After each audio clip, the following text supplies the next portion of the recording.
the sun, when it rises, that's when I say, you know, I wake up and stuff, but I like to wake up. Not a bad spot here. No matter what happens in life, that the sun will always, you know, rise and set the same way is amazing.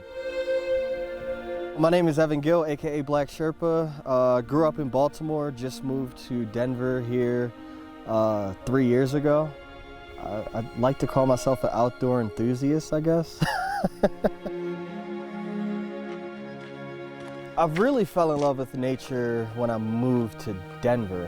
So when I first came out, you know, the mountains were here. I wanted to explore and get into the mountains and stuff, and really fell in love.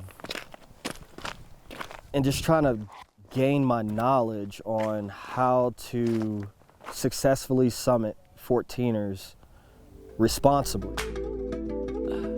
But my very first hike, I mean, I did everything wrong. I did literally everything wrong. You know, I had jeans on, I had a cotton hoodie, non-waterproof shoes. We didn't know anything about, I don't even think we had a first aid kit. I was getting introduced to all of those issues and problems out here, so I had to learn about that. The 14ers is something not for everybody, but for people that want to push themselves, want to experiment and see what kind of conditioning your body is in. A lot of this was not just physical, it was a lot of mental games. You know, about 48 of them I did solo. 14,255 feet, Longs Peak. Down in the books, man. I didn't have someone waking me up in my tent or number 35 down in the books, you know, motivating me next and saying, hey, you got this or anything like that. So all of that had to come within. Number 41 down, man. Capitol Peak is something that was my last 14er, and it was my last 14er for the very specific reason that it is the most dangerous. I already understood that. I set my mind to doing all 58. I did not feel the need to rush to go and prove or do something that may or may not have been out of my comfort zone. I really do love to hike. I love to escape and get away from the moment. In order to get people outdoors that are of color and everything like that, one, we need the education. Two, accessibility to gear. The cost, yeah, the cost of just gear. I get it, you acquire gear over time, but to make that initial investment is a big ordeal. To get a setup like this, I mean, it takes money.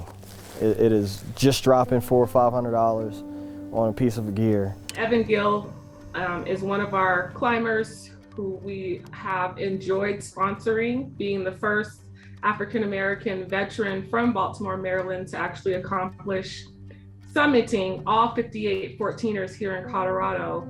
We provided him training, outdoor, backcountry training, avalanche training.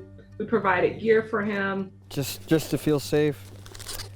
Hand sanitizer wipes. Jessica from Vibe Tribe, she reached out to me. It's a satellite phone for me all the time. Always carry bear spray as well for my hikes. So for her to really just get me those little things drastically allowed me to accomplish my goal. Anyone that wants to, a person of color that would like to start out doing extreme sports, but they need safety training, they need mentorship. And that's where Vibe Tribe came in, and we were able to provide those resources for him. For my limited knowledge of Colorado and everything like that, I feel like a lot of Black people come out in groups. Rarely do you see us during the week, apparently, you know. I think we're working. I'm not trying to speak for everyone here, but, you know, I would say the general sense is that we hike by ourselves usually. You know, that's the stereotype. And I'm trying to get us away from that stereotype, and that shouldn't be a stereotype anymore. It's just a lot fewer of us.